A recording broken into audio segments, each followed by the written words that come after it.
These guys are, I think, Hagel says that America is, or agrees with the statement that America is a bully. Brennan is in a different category entirely. They're all anti-Western, I think American soldier, and they're anti-Israel. But you have Brennan now. Will you vote against Brennan? Because Brennan is not just about drone strikes. That's a very big deal. But Brennan he's in charge of the CIA, and I mean, he's a disturbing individual to have on any team.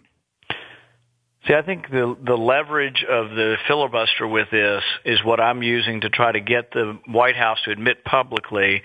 And if they do admit publicly that they will not and do not claim the authority to do drone strikes in America, basically I will have created a precedent. Even though it's not a law, it'll have been a president admitting that he doesn't have authority. And no president, Republican or Democrat, likes to ever admit that they don't have the authority.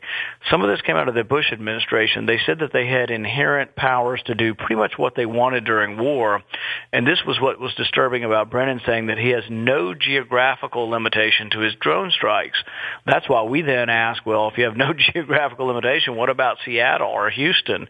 And so I think the point is, and everybody can have a different opinion, and I don't know that there's necessarily a right or wrong. For example, we have district judges that we have to nominate.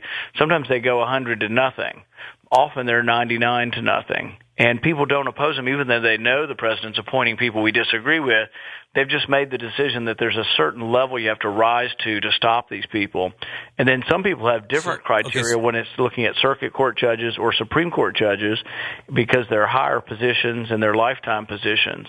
So it's hard to have an absolute standard for how you judge people on nominations, but I have a lower standard for temporary political cabinet members than I do for lifelong participants. Do you ever look at can you explain the standard that you hold for those offices? Because those are temporary and they are presidentially appointed, but they're pretty huge positions and really affect our foreign policy.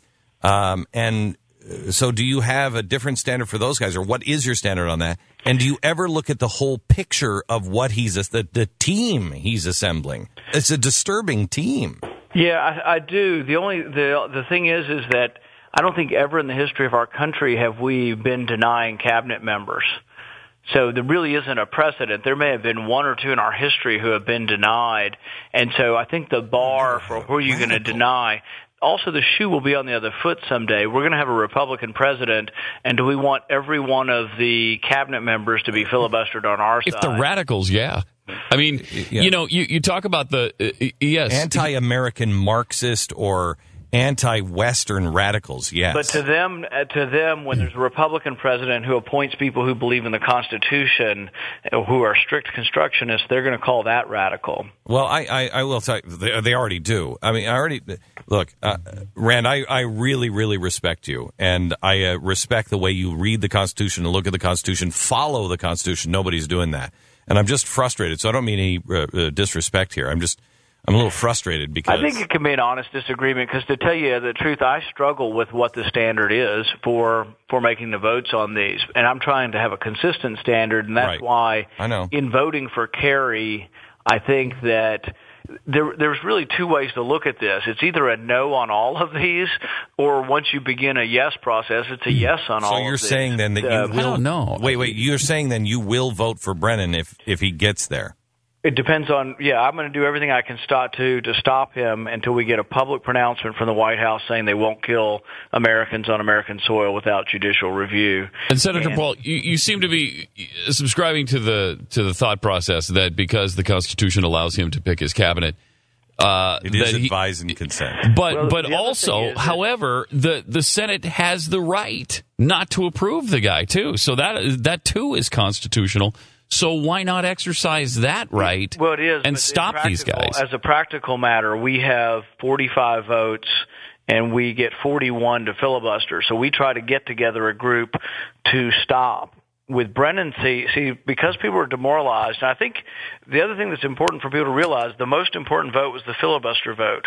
Once 14 people, and really the question needs to be asked not to the 4 of us who voted on final passage, but to the 14 who bailed on the filibuster, who voted with us on the first filibuster, but then bailed on the second. Why did they bail?